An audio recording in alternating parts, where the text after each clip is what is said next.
자, 이제 임금 잠깐 보기 전에 연차휴가를 좀 소개해 드리도록 하겠습니다. 자, 연차휴가를 좀 말씀드리면은 우리가 이제 휴일도 마찬가지로 휴일이 법정휴일이 있고 이게 약정휴일이 있는 것처럼 자, 휴가도요. 이게 법정휴가가 있고 약정휴가가 있습니다. 법정휴가가 있고 약정휴가가 있어요. 그래서 약정휴가의 가장 큰 문제가 이게 약정이 없으면 휴가를 못 쓰는 거거든요. 법이 없는 거니까. 근데 약정휴가의 가장 대표적인 휴가가 이 병가예요, 실제로. 그러니까 우리나라 같은 경우에는 아플 때 휴가를 며칠 주는 거냐, 이게 법이 없습니다. 이게 코로나 때 아주 문제가 불거진 거죠. 코로나라고 하는 게 되게 이제 콜센터 직원 같은 경우에는 이게 산업재해로 인정한 케이스가 있긴 한데, 일반적으로는 산업재해가 아니고 되게 개인적인 질병으로 보거든요. 근데 개인적으로 질병이 걸렸다, 며칠을 쉬는 거냐, 이게 법이 없는 겁니다. 그러면 회사마다 이게 천지 차이인 거죠, 이게. 많이 쉬는 분들은 많이 쉬시고, 적게 쉬는 분들은 안 쉬시고, 게다가 이 병가는 이제 유급인지 무급인지 그것도 나와 있지 않습니다. 우리는 병가 쓰게 되면 돈 없다, 이렇게 할 수도 있고요. 우리는 병가 쓰더라도 유급으로 돈을 주겠습니다, 이런 경우도 나올 수 있고. 그러니까 이게 워낙 이게 병가라고 하는 게 좀 그렇잖아요. 아픔에 양극화입니다. 이게. 그러니까 일종의. 우리가 여러 가지 양극화가 있긴 한데, 아픔이 양극화 된다는 게 참 서글프거든요. 그래서 병가에 대해서는 법으로 단지 하루만이라도 이게 만들어야 되는 거 아니냐, 이런 논쟁들이 코로나 초에 있었다가, 우리나라 국회가 그렇잖아요. 그죠? 막 사라져요. 갑자기 이제. 논쟁하다가 갑자기 이제 병가에 대해서는 쑥 들어갔습니다. 좀 만들 필요는 있습니다. 아무리 그렇더라도 하루 이틀 정도는 그래도 법이 있어야지. 하루도 없다, 법이. 이건 좀 문제가 되죠. 여기 병가고요. 나머지 뭐 약정휴가 대표적인 날들이 경조휴가라는 게 있습니다. 경조휴가. 그러니까 뭐 내가 결혼했다, 돌아가셨다, 얼마나 쉬는 거냐? 역시 법이 없어요. 약정으로 쉬는 겁니다. 대표적인 법정휴가가 연차입니다. 연차. 자, 그 다음에 법정휴가의 대표적인 날들이 뭐 출산휴가 이런 게 있죠. 그러니까 많아요, 휴가는. 그래서 이런 나머지 휴가들은 생략하고 이번 시간은 연차에 대해서만 제가 짧게 말씀드리고 이건 넘어가도록 하겠습니다. 연차는 제가 종류만 좀 소개해드리고 넘어갈게요. 좀 흐리게 보이는데 제가 그림을 통해서 약간 정리해드리겠습니다. 연차휴가는 상당히 중요합니다. 왜 중요한가 하면 휴가는 신청하고 그런 거죠. 신청할 때 왜 신청하는지를 목적을 얘기를 하셔야 돼요. 병가다, 아픕니다, 이렇게 얘기하셔야 되는 거죠. 그 다음에 뭐 경조휴가, 결혼합니다, 얘기를 해야 됩니다. 출산휴가, 아이 예정일 언제입니다, 얘기를 하셔야 돼요. 근데 연차휴가는요, 내가 쓰려고 합니다. 목적이 뭘까요, 연차휴가는요? 연차휴가는 목적이 없어요, 이게요. 개인사정, 개인사정. 연차휴가는 그냥 여러분들이 너무 힘들 때, 눈물 날 때, 외로울 때, 슬플 때, 이제, 그때 쓰는 거예요. 연차휴가는 따로 목적이 없어요. 그러니까 그냥 개인사정, 이렇게 하시면 됩니다, 이게. 그러니까 중요한 휴가인 거죠. 근데 연차휴가가 좀 어렵게 돼 있어요. 이게 왜 어렵게 되는가 하면, 과거에는 월차휴가라는 게 있었거든요. 그래서 원래는 월차휴가도 있고 연차휴가도 있었는데, 과거에 월차를 삭제하면서 이 개인적인 휴가를 연차로 통합을 시켰습니다. 남아있는 유일한 휴가가 연차휴가예요. 그러다 보니까 연차휴가가 좀 커버를 좀 해야 됩니다. 어떻게 해야 되는가 하면 세 가지가 있어요. 연차휴가는. 만약에 제가 1년을 근무했습니다. 자, 제가 1년 동안 80으로 출근했어요. 자, 1월 1일자 입사했다 가정해보게 되면, 자, 1년 근무하게 되면 그 다음 1월 1일자에 15일이 나옵니다. 15일이. 자, 그 다음에 다시 1년을 근무합니다. 그 다음에 80% 출근하게 되면 그 다음에 1월 1일자로 또 15일이 나와요.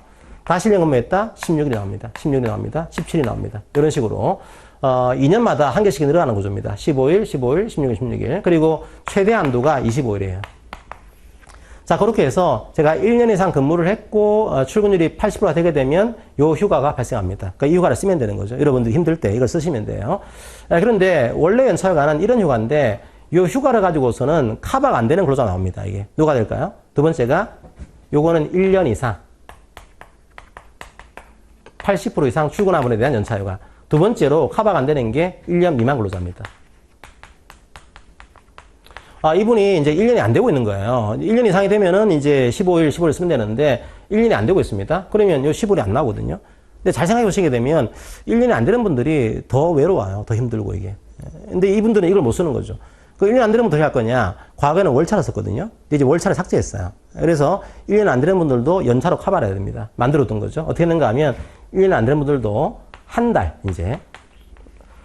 만약에 1월 1일자 개근했으면은 한 달 동안 개근하게 되면 2월 1일자로 한 개가 나옵니다. 하루가요. 자, 그런 식으로 해서 1년이 안 되는 분들은 한 달 개근할 때마다 하루씩이 발생하도록 그렇게 만들어 놨어요. 그래서 이제 12월 1일까지 하루 발생합니다. 그러니까 1년 안 되는 분들은 1년 동안에 최대한 개근하게 되면 11개가 발생하는 구조가 만들어집니다. 이게. 자, 이 휴가를 1년 안 되는 분들은 쓰시면 돼요. 이거를요. 이걸 만들어 놨습니다. 그다음부터는 없습니다, 이게. 그다음부터는 이게 쓰면 되는 거니까. 요거는 이제 이게 없다 보니까 1년 안 되는 분들은 이거 쓰세요. 요걸 만들어 낸 거죠. 약간 그 이왕 오신 김에 제가 실무적인 얘기 하나 말씀드리고 넘어가겠습니다. 요것도 뭐 수험적인 거기도 하지만 실무적으로 중요한 것 중에 하나가 요거였거든요. 과거에. 만약에 이분이 1년을 근무하셨어요. 1월 1일부터 12월 31일까지 근무하시고 퇴직했습니다. 기간제 근로자가 이제 1년 계약하신 겁니다. 자, 요 근로자가 1년 동안을 개근을 다 했어요. 연차휴가를 쓴 게 없습니다. 그럼 연차휴가 안 쓴 거는 원칙은 보상을 해야 됩니다. 자, 몇 개를 보상해야 될까요? 이 경우에 연차휴가를. 11개일까요? 15개일까요? 26일일까요? 요겁니다, 이게. 여기에 문제가 불거진 거예요, 과거에. 그래서 이게 옛날에 어떻게 했냐면 노동부에서는 26일을 보상하도록 했습니다, 26일을. 자, 노동부는 과거에 어떻게 했냐면, 과거에. 과거에 이렇게 한 거죠. 1년 되기 전에 11개 나왔을 거 아니에요. 개근할 때마다. 그 다음에 12월 말까지 해서 1년 근무 했잖아요, 그죠? 자, 1년 근무 했으니까 요 15일도 발생하는 거다, 이렇게 했습니다. 그래서 1년 근무를 하셨으니까 다시 15일이 발생한다. 그러니까 11개도 발생하는 것이고 15일도 못 쓰고 퇴사한 거니까 26일을 보상해야 됩니다. 이게 노동부 입장이었는데 이게 법원에서 깨진 겁니다. 이게 법원에서 이렇게 보지 않고 11개로 그냥 입장을 정리했어요. 왜 그런가 하면 이런 내용입니다. 나중에 여러분들이 실무적으로 보실 때 뭐가 중요한가 하면요. 두 가지가 중요하거든요. 요거는 실무적인 얘기입니다. 조금. 마지막 근로일이라는 개념이 있고요. 실무적으로. 그 다음에 이게 퇴직일이라는 개념이 있어요.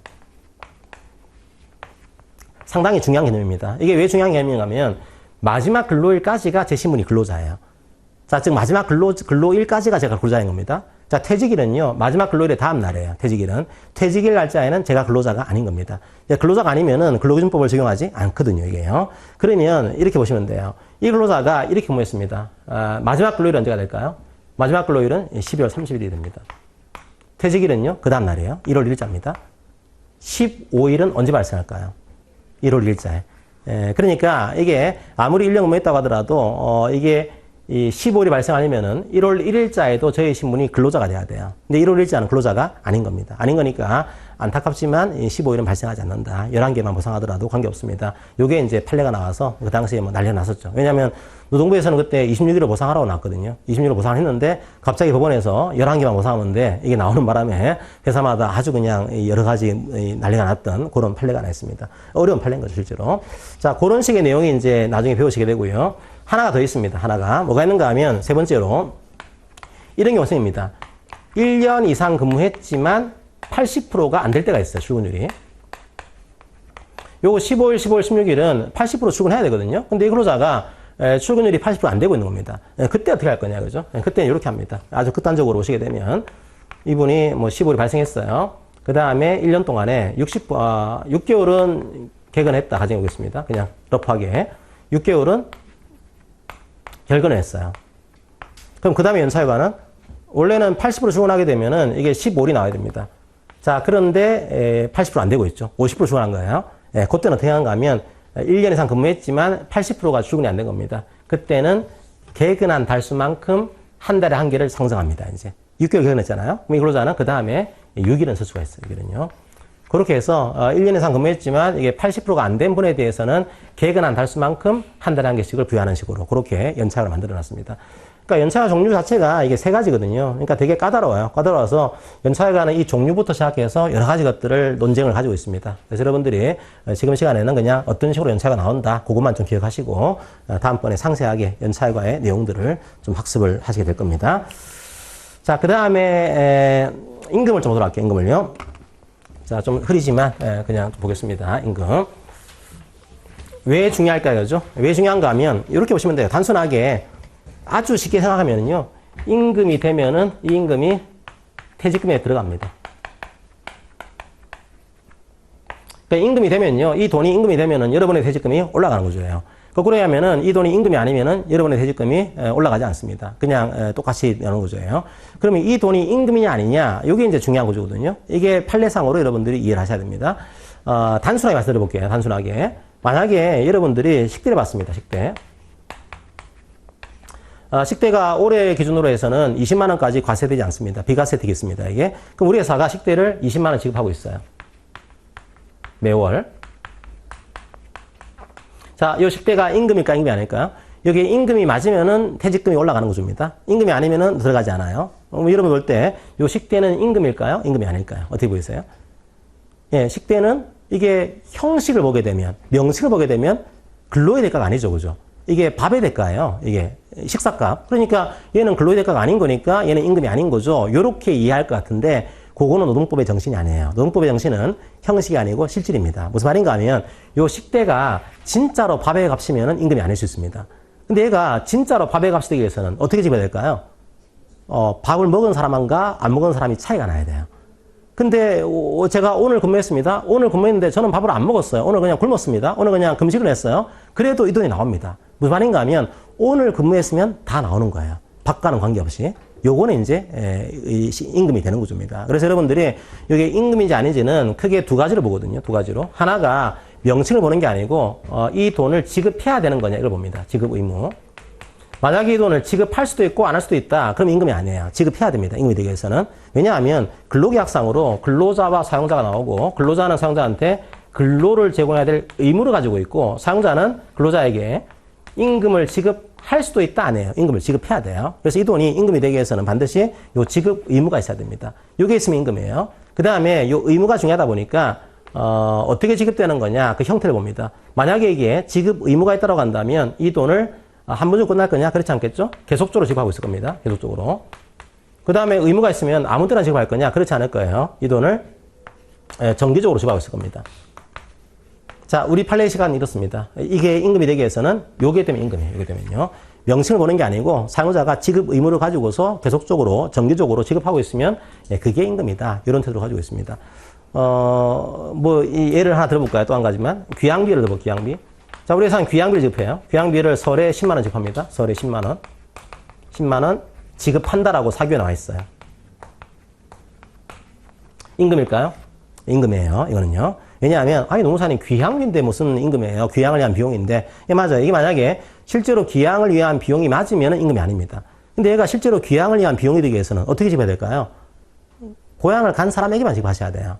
그때 이제 비용이 되는 거죠. 근데 보니까 저는 고향을 안 가요. 저는 고향이 싫습니다. 저는 고향이 미워요. 이러면서 이분이 고향을 안 가세요? 무조건 지급하는 거예요. 뭐가 되는가 하면 이들은 귀양비가 이름을 가지고 있다고 하더라도 그냥 설에 10만 원을 지급해야 되는 의무를 가지고서 매년 설마다 계속적으로 정기적으로 10만 원 주고 있는 겁니다. 귀양하건 귀양하지 않건 관계없이 이것들을 저희들이 임금으로 이해합니다. 그래서 여러분들이 요 임금이 어떤 건지를 학습하셔가지고 요 임금이 과연 퇴직금에 포함되는 거냐 요걸 학습을 하셔야 되고요. 자, 그 다음에 또 한 가지 학습을 해야 될 게 요게 임금이 되면은 또 임금을 가지고 두 가지로 또 뭔가를 만들어야 돼요. 그게 뭔가 하면은 평균임금이라는 임금 개념이 있고요. 평균임금. 그 다음에 이게 통상임금이라고 하는 개념이 있습니다. 통상임금.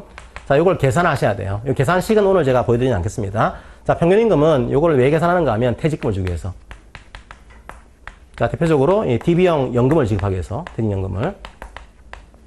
그러니까 퇴직금이나 연금을 지급하기 위해서는 어떻게 지급할 거냐? 평균임금이라는 걸 만들어가지고 요 평균임금을 가지고 지급하세요. 만들어낸 겁니다. 보통 이제 1년금 하게 되면 30일치 평균임금을 지급하거든요. 그래서 1일치 평균임금을 계산을 해야지만 퇴직금을 지급할 수가 있어요. 그걸 지급하기 위해서 평균임금이 뭔지 그걸 여러분들이 학습을 하셔야 되고요. 그 다음에 만약에 제가 오버타임을 했습니다. 연장근로란 거죠. 그러면 연장근로수당. 야근근로했습니다. 야근근로수당. 휴일근로했습니다. 휴일근로수당. 자, 요걸 지급하기 위해서는 또 통상임금이라고 하는 시간을 또 임금을 이해하셔야 됩니다.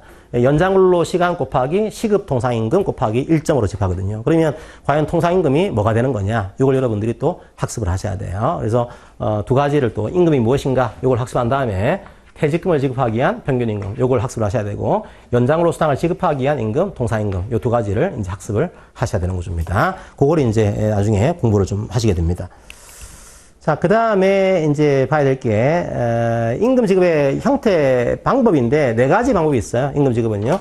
임금 지급의 4원칙이라고 그러죠. 4원칙. 자, 이건 그냥 가볍게 보겠습니다. 임금은 통화로. 물건 주지 말라는 거예요. 그 다음에 임금은 직접. 부모님 모시고 이렇게 하지 말라는 거예요. 그 다음에 전액을.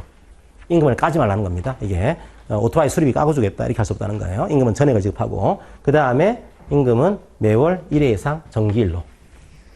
자, 이게 임금지급의 4원칙입니다. 통합불, 직접불, 전액불, 그 다음에 매월 1회 이상 정기불 원칙. 요거에 바로 임금의 네 가지 원칙이다. 이렇게 하시고, 요걸 어긴 것을 저희들이 뭐라고 하는가 하면 임금체불이라고 합니다. 임금체불. 자, 임금체불되게 되면, 이제 이게 뭐가 있는가 하면, 임금체불되게 되면, 요게 처벌조항이 있어요. 처벌조항. 처벌조항 보실 때, 중요한 내용 중에 하나가 뭐가 있는가 하면, 처벌조항에, 우리가 임금 체불에 대해서는 이런 형태를 취하고 있습니다. 반의사 불벌죄, 이런 형태. 나중에 많이 나오거든요. 그래서 설명드릴게요. 이게 반의사 불벌죄. 임금 체불은 죄입니다. 죄긴 한데 어떤 죄인가 하면은 반의사 불벌죄 형태를 취하고 있어요. 무슨 말인가 하면 원래 죄를 짓게 되면은 검사가 독점적으로 기소를 할 수 있습니다. 근데 이 죄는 어떤 죄인가 하면요. 피해자가 원치 않으면은 공소를 제기 못 해요. 그러니까 원래는 검사가 알아서 공소를 제기하고 처벌할 수가 있는 건데 만약에 이 근로자가 이게 잘못은 했지만 내가 이 사용자의 처벌을 원치 않습니다. 그러면은 근로자의 의사에 반해서 처벌을 못 합니다. 검사가 만들어 못해요. 이게 피해자가 내가 이 사용자의 처벌을 원치 않아요. 그러면은 처벌할 수 없는 범죄. 그렇게 만들어 놨습니다. 그래서 보통 임금 체불되게 되면 서로 간에 좀 배팅을 좀 할 때가 있어요. 경우에 따라서는. 임금 지급해 줄 테니까 좀 처벌 불원서 같은 게 있거든요. 처벌 불원서를 좀 써줘. 그렇게 해서 서로 간에 주고받는 경우도 가끔 발생합니다. 이게. 왜 그런가 하면 임금 체불의 기본적인 형태가 이게 반의사 불벌죄라서 피해자가 원치 않으면은, 근로자가 원치 않으면은 사용자를 처벌할 수 없는 그런 죄가 돼 있습니다. 이게 나중에 또 잘 나와요. 뭐 그런 형태로 여러분들이 하나 이해를 하시고요. 자, 그 다음에 이제 인사 문제하고 이제 징계 문제를 잠깐 보겠습니다. 인사 문제, 징계 문제. 그러니까 다 여러분들이 앞으로 다 학습하실 것들을 아주 요약해서 지금 말씀드리고 있는 겁니다. 자, 그 다음에 인사 문제인데 인사 문제는 뭐 많이 배울 겁니다. 이것도. 근데 아주 단순하게 말씀드리면은 뭐 이런 것들이죠. 근로자를 딴 데 보낸다. 딴 이제 장소로 혹은 딴 부서로 보낸다. 이런 케이스. 혹은 이제 근로자를 이제 휴직을 시킨다. 이런 케이스. 혹은 근로자한테 잠깐 대기 발령을 보낸다. 이런 식의 인사 문제가 있습니다. 자, 요 인사 문제에 대해서는 나중에 여러분들 학습하셔야 되는데 우리나라에서 인사 문제에 대해서 가장 중요한 조항 중에 하나가 23조입니다. 23조. 자, 23조는 근로기준법의 거의 핵심 같은 그런 조항입니다. 이 조항이 없다라고 한다면 사실은 근로기준법은 실효성이 떨어집니다. 이게. 예를 들면 해고로 볼게요. 해고. 우리나라에 해고가 있습니다. 자, 미국과 비교해 보세요. 미국은 해고에 대해서 자유의 법리가 있습니다. 미국은 해고가 자유예요. 그러니까 여러분들이 미국 영화 보시면 툭하면 이제 미국은 뭐 너 해고 이렇게 한단 말이에요. You are fired 이렇게 하기도 하고 뭐 욕하기도 하고 이런 식으로. 그래서 해고를 사용자에게 좀 넓게 자유권을 인정해주고 있습니다. 고용도 자유고 해고도 자유다 이런 식으로 넓게 인정하는 거죠. 근데 우리나라는 그렇지 않습니다. 우리 같은 경우에는 어떻게 했는가 하면 해고를 함부로 할 수 없고 우리는 정당한 이유가 있어야 된다 하고 있어요. 정당한 이유. 만약에 해고를 정당한 이유가 없으면 할 수 없어. 이런 식의 법리를 가지고 있습니다. 자, 그 다음에 정당한 이유에다가 플러스 뭐가 있는가 하면 이게 권리남용 법리를 추가하고 있습니다. 권리남용 법리.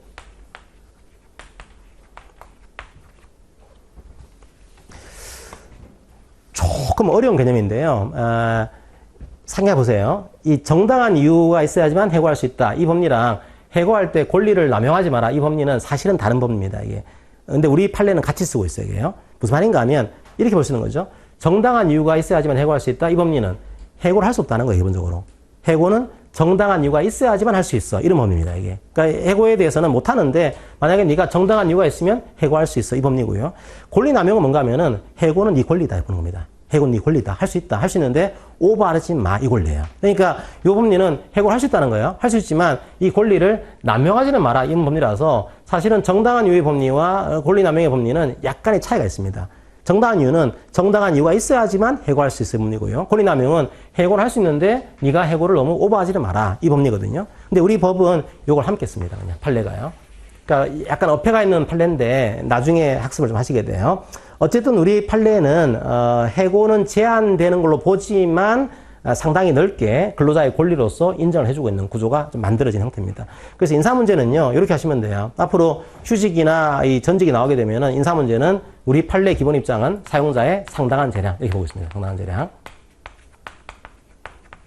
인사 문제는 사용자에게 이게 상당한 재량이 있다. 그러니까 뭐 전직이라든지 각종의 뭐 휴직 같은 것들은 사용자에게 넓게 권리를 인정해 주겠다라고 하고 있습니다. 단지 너무 넓게 인정해 주게 되면은 약간 문제가 되니까 하지만 상당한 재량이 있다고 하더라도 근로기준법 23조 1항을 위반해서는 안 된다. 이런 식의 정당한 이유를 입증해라 이렇게 하고 있고요. 재량이 있지만 입증을 해라. 그 다음에 재량이 있지만 그 재량을 남용하지 마라. 권리 남용의 법리를 가지고 또 하고 있습니다. 자, 이게 우리 인사에 대한 법내 판례의 기본적인 시각입니다. 인사는 넓게 사용자의 재량으로 인정해 주지만 정당한 이유가 없거나 혹은 권리 남용이 되게 되면 이 인사권은 부당하다. 이런 식으로 얘기를 합니다. 그러면 여러분들이 학습을 할 게 뭔가 하면은요, 요걸 학습하시게 돼요. 그럼 사용자에게 넓은 재량이 있는 건데 만약에 너무 오버하게 되면은 이 인사는 무효가 됩니다. 요걸 판단하셔야 돼요. 판단은요. 이 판단에 대한 다양한 판례가 나옵니다.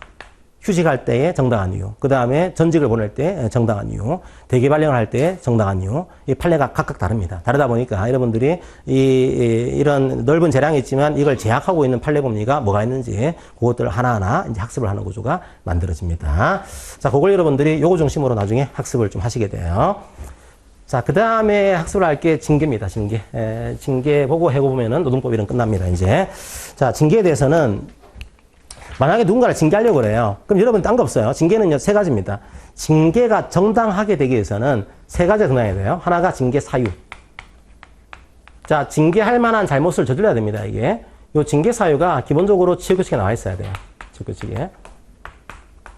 자, 사규에 요런 경우가 있는 경우에 우리가 징계할 수 있다. 요런 사유가 있다. 그런 경우에 징계할 수 있습니다. 그리고 징계 사유가 있다고 하더라도 이게 정당해야 돼요. 자, 이런 경우에 징계는 정당하다. 뭐 어떤 경우는 정당하냐? 여기에 대한 다양한 판례가 나옵니다. 예를 들면 사생활상의 비행, 예를 들면 또 학력이나 경력의 허위기재, 학력 경력을 허위기재했다. 이런 경우. 그래서 이런 경우에 과연 징계할 수 있는 거냐? 어떻게 판단할 거냐? 여기에 대한 판단 기준이 나오게 됩니다. 요거는 지금 보지 않을게요. 그래서 사생활상의 비행은 요런 경우에 징계할 수 있다. 그 다음에 경력을 허위기재하게 되면 요런 경우에 징계할 수 있다. 요런 식의 판단 기준들 여러분들이 학습을 하시게 돼요. 자, 두 번째로 사유가 있다고 하더라도 뭘 거쳐야 되는가 하면 절차를 거쳐야 됩니다. 절차를요. 절차는 뭔가 하면은 이게 소명기회입니다. 소명기회. 자, 이게 일종의 벌을 내리는 거거든요, 징계가. 그러면 이제 벌을 받는 사람한테 기회를 줘야겠죠. 아니, 당신이 왜 이런 사유를 저질렀습니까? 당신 한번 변명해 보세요. 이런 기회를 줘야 됩니다. 그래서 이 기회를 어떻게 줄 건지 그것도 학습을 하시게 돼요. 이 기회를 주는 장소가 바로 보통 징계위원회가 됩니다. 그래서 징계위원회에서 이런 소명 기회를 어떻게 줘야지만 이 징계가 정당한지 이걸 학습을 하게 되고요. 세 번째로 아무리 징계 사유가 있고 징계 절차를 거쳤다고 하더라도 징계 수단이 정당해야 됩니다. 징계 수단이. 자, 징계는 다양한 수단이 있습니다. 예를 들면 징계의 가장 센 게 해고가 되겠죠. 그 다음에 좀 약한, 그 다음 아래가 보통 정직 이런 식으로. 그 다음에 감급, 감봉. 그 다음에 경고, 보통 한 주의 이렇게 들어갑니다. 자, 이런 징계를 할 수가 있는 거예요. 그럼 이 징계에 대해서 해고를 할지 정직을 할지 이걸 판단해야 돼요. 수단을 판단해야 됩니다. 이 수단에 대한 판단에 대해서는 우리 판례가 두 가지의 원칙을 제시합니다. 하나가 비례성의 원칙. 자, 이 비례성의 원칙은 뭔가 하면요. 이 징계 사유가 발생했어요. 징계 사유와 징계 처분. 징계 수단이죠. 징계 수단은 비례가 맞아야 됩니다. 그러니까 이따만한 잘못을 했으면은 이따만한 버려야지 잘못은 조그맣게 했는데 징계 해고다. 그러면은 비례가 맞지 않는 겁니다. 그럼 수단을 남용한 거예요. 이건 권리 남용이 됩니다. 이건 무효가 되는 구조입니다. 자, 이 원칙을 지켜야 되고요. 또 한 가지 원칙이 형평성의 원칙. 형평성의 원칙. 이걸 다른 말로 이게 평등의 원칙이라고 합니다. 평등의 원칙. 자, 이거는 이제 어떤 구조인가 하면은 두 가지 형태가 나옵니다. 하나가 나만 세게 내린 거죠. 징계 해고. 다른 사람은 동일한 잘못을 했는데 다른 사람은 이제 경고를 했는데 나에 대해서는 해고를 한 겁니다. 이거는 형평이 맞지 않는 거죠. 평등하지 않은 거예요. 이거는 이제 수단을 남용한 거다 이렇게 보게 되고, 두 번째 형태는 과거. 야, 1년 전에는 이걸 가지고 똑같은 잘못인데 1년 전에는 경고를 했는데 자, 갑자기 올해에는 나에 대해서는 해고를 했네 이런 거죠. 이런 경우에는 과거랑 지금이랑 평등하지 않은 겁니다. 그때는 이게 수단을 남용했다라고 해서 요거는 권리 남용으로 무효가 되는 구조입니다. 그래서 징계에 대해서는 크게 세 가지를 이제 여러분들이 학습을 하시게 돼요. 이 사유가 정당한지를 학습을 하셔야 되고, 이 절차를 어떻게 거쳐야 되는지 학습을 하시게 되고, 요 비례성과 평등의 원칙을 어떻게 지켜야 되는 것인지 그것들을 세 가지를 학습하시게 되는 구조가 만들어집니다. 자, 그렇게 하시고요. 그 다음에 이제 끝납니다. 이제 끝나는 게 종료죠. 근로관계가 끝날 때가 있어요. 종료가 될 때가 있습니다. 그러면 요것도 중요한데요. 여러분이 회사에서 계약이 끝납니다. 그럼 회사에서 계약 끝나는 방법이 딱 세 가지입니다. 세 가지 빼고는 끝나는 게 없어요. 세 가지가 끝납니다. 어떤 케이스인가 하면 첫 번째가 이게 당연 종료입니다. 당연 종료. 자, 두 번째가 사직입니다. 자, 보통 여러분들이 사직에서 끝나는 경우도 있겠죠. 그죠? 사직은 딴 게 아니고 그냥 근로자 의사로. 내가 그만두겠습니다. 라고 해서 끝내는 거. 그게 사직이고요. 이렇게 끝날 때가 있습니다. 사직에는 두 가지가 있어요. 하나가 사직에 대해서는, 잘 안 보긴 한데, 좀 보이네, 그죠? 자, 이렇게 끝날 수 있어요. 해지 통고로 끝날 수 있고요. 그러니까 여러분들이 사직서를 가지고 있어요. 그렇잖아요, 그죠? 저도 지단 다닐 때 사직서를 항상 마음에 품고 있었어요. 언제 낼지. 이제 다 비쌀 거예요, 이게. 그래서 사직서를 내는데, 내는 방식이 두 가지인 겁니다. 하나는요, 던지는 거예요, 그냥. 나 그만둘 거야, 던지고 나가는 거. 이렇게 나갈 수도 있고요. 요거는 뭔가 하면은 좀 다릅니다. 내는데, 내가 내려고 하는데, 당신이 허락해 주시면 그만두겠습니다. 이렇게 하는 거예요. 이게, 내가 그만두고자 하오니 허락해 주시기 바랍니다. 이렇게 내는 거. 두 가지 형태가 나올 수가 있습니다. 하나는 그냥 네 의사 중요하지 않고 난 나갈 거야 던지고 나오는 거. 요게 나올 수도 있고요. 경우에 따라서는, 내가 그냥 당신이 오케이 해주면 나가겠다. 그런 식으로 해서 청약하는 형태로 요게 나올 수도 있어요. 이렇게 해서 어쨌든 간에 요 사직은 근로자 의사로 끝내는 겁니다. 이게. 자, 그렇지 않은 경우에는 해고하겠죠. 해고. 해고는 뭔가 하면 반대죠. 이건 사용자 의사. 사용자의 일방 의사. 자, 나는 근로하고 싶지만 사용자가 억지로 그만두게 하는 것. 요게 해고입니다. 자, 요게 아닌 경우가 당연 종료예요. 당연 종료는 뭔가 하면은 이게 근로자 의사가 아니고 이게 사용자 의사가 아니고 그냥 그때가 되면은 자동으로 끝나는 케이스입니다. 그냥 누구 책임도 안 해요. 그냥 끝나는 겁니다. 두 가지예요. 크게는 하나가 정년 통지. 또 한 가지가 기간 여러분들은 기간 만료. 이러면 자동으로 끝나는 겁니다. 즉 무슨 말인가 하면 기간 만료는 원칙적으로 해고로 보지 않습니다. 이게. 그러니까 해고에 대한 법정을 적용하지 않아요.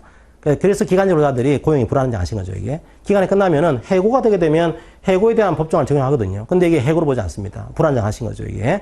그래서 여러분들이 끝나게 되는 케이스는 항상 요 세 가지 중에 한 가지 반드시 들어간다. 그러면 과연 이게 뭐가 되는 거냐, 이걸 학습을 하셔야 되고, 그 중에서 요 해고인 경우에 대해서는 우리 법에서 아주 꼼꼼하게 규정을 하고 있습니다. 상세하게 여러분들이 해고는 보셔야 되는 구조인 거죠. 자, 그래서 해고를 정리하게 되면 세 가지가 있습니다. 하나가 통상해고, 통상해고. 요거를 뭐라고 하는가 하면 다른 말로 저희들이 계약벌이라고 그래요. 계약벌. 자, 우리가 징계해고를 뭐라고 하는가 하면 질서벌이라는 표현을 씁니다. 질서벌. 자, 이렇게 하시면 돼요. 징계해고나 통상해고는 좀 차이가 있습니다. 징계해고는요, 회사의 질서를 문란하게 하신 거예요, 그냥. 회사에 대해서 뭐 횡령을 하고 배임을 하고 맨날 싸우고 폭행하고 이런 식으로 그럼 질서가 깨진 거죠. 이런 경우에 근로자를 계속 가지고 유지한다 이렇게 할 수는 없습니다. 그래서 그만두세요 하는 거 이게 징계고입니다. 근데 통상해고는 좀 달라요. 통상해고는 질서의 문제가 아닙니다. 원래 계약을 할 때 근로자가 근로를 하기 위해서 계약하신 거예요. 근데 이 근로자가 근로를 할 수가 없는 겁니다. 이게 근로를 할 수가 없어요. 대표적인 케이스가 통상해고의 가장 좀 안타까운 케이스 중에 하나가 상병해고입니다. 아파요, 근로자가요. 근로자가 도저히 일을 못하는 겁니다. 그러면 이제 계속 아파요, 근로자가요. 그럼 회사 입장에서는 근로자가 나을 때까지, 정년까지 아픈데 일을 전혀 못하는데 계속 이제 근로자를 고용을 해야 되는 거냐? 이건 사용자에게 좀 과할 수 있겠죠, 그죠? 그래서 너무 아픈데 병가 쓰고 연차 쓰고 병휴직까지 써보고 나서도 회복이 안 된다. 그때는 해고하는 것이 가능합니다. 이게. 근데 그 해고는 질서의 문제가 아닌 거죠. 이게 질서의 문제가 아니고 근로계약상에 근로를 더 이상 할 수 없기 때문에 하는 해고. 이게 통상해고입니다. 질서의 문제가 아니에요. 계약상에 근로를 해야 되는데 계약상의 근로를 못하기 때문에 하는 해고. 이걸 우리들이 통상해고라고 이해를 합니다. 이 통상해고의 대표적인 또 해고가 뭐가 있을까요? 대표적인 해고가 또 폐업이 있습니다. 폐업. 회사가 문 닫았다. 이런 경우에 어떻게 할 수가 없어요, 그거는요. 문 닫을 경우에 해고하는 거죠, 이게. 이런 경우에는 이 근로자가 질서를 문란하게 한 게 아닙니다. 그렇다고 하더라도 이 폐업은 또 정리해고는 또 아니에요, 정리해고는. 정리해고는 회사를 살기 위한 해고입니다. 근데 폐업은 문 닫는 해고입니다, 이게. 문 닫는 해고는 일을 못하는 거 아니냐. 일을 못하니까 계약서상의 근로를 수행할 수 없으니까 해고하겠습니다. 이게 통상해고입니다. 그렇게 해서 해고를 크게 이해하게 되면 일을 더 이상 못하기 때문에 하는 해고, 이게 통상해고. 질서를 문란하게 했다, 징계해고. 회사가 문제가 생겼다. 회사가 이제 장사가 안 되는 거예요. 그때 하나 내고 이게 정리해고. 그렇게 해서 각각의 해고가 정당한지를 여러분들이 학습을 하시게 된 구조가 만들어집니다. 그래서 해고에 대해서는 여러분들이 세 가지로 보시면 돼요. 징계해고, 통상해고, 정리해고 이렇게 하시고 각각의 해고에 대해서 어떤 경우에 해고가 정당한지를 여러분들이 학습을 하시게 되고요. 교재에 실려있지 않지만 이 해고에 대해서는 요거에다가 플러스 세 가지의 제한을 가집니다. 하나가 해고는 예고하셔야 되고요. 미리. 해고는 미리 예고해야 됩니다. 30일 전까지 예고하셔야 돼요. 자, 예고 안 하면은 준비가 안 되겠죠. 예고를 미리 하셔야 되고, 그 다음에 해고는 또 서면 통지하셔야 됩니다. 서면 통지. 해고는 말로 통지하시면 안 돼요. 서면으로 사유를 적어야 됩니다. 이게 통지하셔야 되고, 그 다음에 해고를 할 수 없는 기간이 있어요. 해고 금지 기간. 그러니까 이 해고는 절대로 못한다. 해고를 할 수 없는 금지기간을 부여하고 있습니다. 이건 어떤 기간인가 하면 근로자가 노동력을 상실한 기간이에요. 도저히 일을 못 하시는 거죠. 일을 못 하시니까 요때 해고하게 되면 다음 직장을 구할 수가 없습니다. 이직을 못 하는 거죠. 그때는 해고를 제한하겠다 하고 있습니다. 그게 세 가지가 있어요. 하나가 업무상의 부상 때문에, 업무상 부상 기간. 복귀하고 30일간. 그 다음에 임신 중인 여성이 휴업한 기간. 요거는 이제 출산휴가 기간이에요. 그러니까 출산휴가 기간인데 이때 해고하게 되면 애 낳으려고 지금 누워있는데 해고하게 되면 다음 직장을 구할 수가 없잖아요. 그거는 이제 해고하지 마라. 금지하고 있는 겁니다. 복귀하고 나서도 30일 동안 해고를 금지해요. 30일간. 나머지 근로기준법은 아니지만 다른 법에서 또 육아직 기간도 해고를 금지합니다. 자, 이 기간도 해고를 못한다. 그렇게 막아둔 기간이 있어요. 각각의 해고 요구를 어떻게 해야 되는지, 서면 통지가 어떻게 해야 되는지, 요 금지 기간에 해고를 하게 되면 어떤 문제가 생기는지, 거기에 대한 효과들을 여러분들이 학습을 하시게 되는 구조가 만들어집니다. 자, 그게 이제 근로관계 종료 파트로 이해를 하시면 되겠습니다.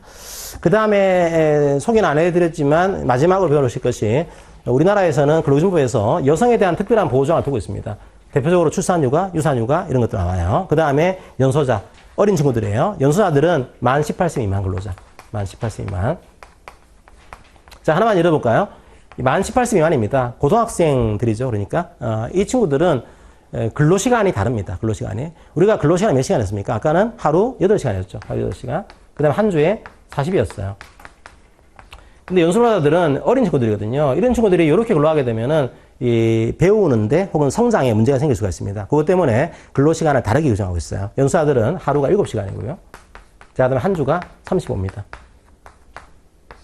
그런 식으로 해서 연소자들에 대해서는 또 다양한 보호조항들을 따로 두게 되는 구조입니다, 이게. 그래서 여러분들이 어떤 보호조항이 연소과 연소에 대해서 두고 있는 것인지 그것들을 또 상세히 학습을 하시게 됩니다. 요것도요, 1차에서는 잘 나와요, 1차에서는. 1차에서는 보통 한 문제 나오고, 한 2문제까지 나올 수 있는 그런 파트고, 이게 제가 볼 때는 한 40문제로 나가게 되면 요 형태가 한 3문제까지 나올 수 있는 구조라서 2차에서는 안 나오지만 1차에서는 중요한 파트로 여러분들이 여성과 연소에 대해서는 정리를 하시면 되겠습니다. 자, 그렇게 하시고요. 노동법 2파트는 제가 진짜 짧게 제가 정리해 드리겠습니다. 노동법 2파트는 빨리 보고 그냥 마무리하도록 하겠습니다. 자, 이 파트는 한 5분만 쉬었다가 제가 이 파트는 짧게 하고 이제 마무리할 테니까요. 조금만 쉬었다가 바로 진행하겠습니다. 예, 잠깐 쉴게요. 예.